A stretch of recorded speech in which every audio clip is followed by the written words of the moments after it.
আমি তাকে চিনি না। সে তরুণ, পৃথিবীকে সচল রেখে নিজেদের কষ্ট লুকিয়ে অভিনয় করে বেঁচে থাকা মধ্যবিত্ত তরুণ।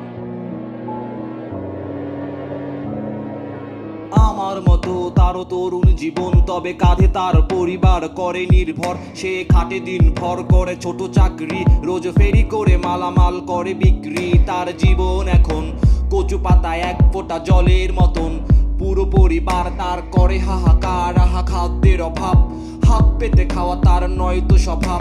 কারো কাছে চায় না সে, পায় না সে খাদ্য, তারও দুঃখ খোঁজাবে আছে কার সাধ্য। জীবনের এই ধাপে পরাজিত সৈনিক, গৃহবন্দী হয়ে মারা যায় দৈনিক। খবরের কাগজটা জানে না এই সংবাদ, বরবাদ হয় যে তা ক্ষুধার রাজ্যে। ব্যথা ধুকে ধুকে মরে এটা তিক্ত সত্য, অসহায় বাবা নাম মধ্যবিত্ত। আহারে জীবন পানির মতো, সূর্যের আলোতে শুকিয়ে গেল। আহারে জীবন নদীর মতো, সাগরের সাথে মিশে হারিয়ে গেল। এই পৃথিবীকে যারা রেখেছে সচল, তারা মধ্যবিত্ত হয়ে হয়েছে অচল। এই দুর্যোগে ঘরে বসে আকাশের দিকে চেয়ে বিধাতার তরে তারা ঝরায় বাদল।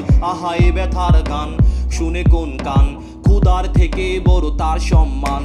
আমাদের ত্রাণগুলো পারে না সে নিতে, তার ব্যথায় বুকটা চিরে হয় খান খান। দুই মেয়ে এক ছেলে, মা বাবা বৃদ্ধ, পরাজিত হয়ে সে ঘরে অবরুদ্ধ।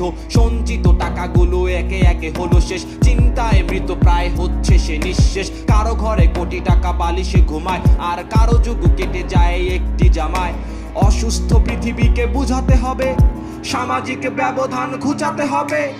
আহারে জীবন পানির মতো, সূর্যের আলোতে শুকিয়ে গেল। আহারে জীবন নদীর মতো, সাগরের সাথে মিশে হারিয়ে গেল। আহারে জীবন পানির মতো, সূর্যের আলোতে শুকিয়ে গেল। আহারে জীবন নদীর মতো, সাগরের সাথে মিশে হারিয়ে গেল।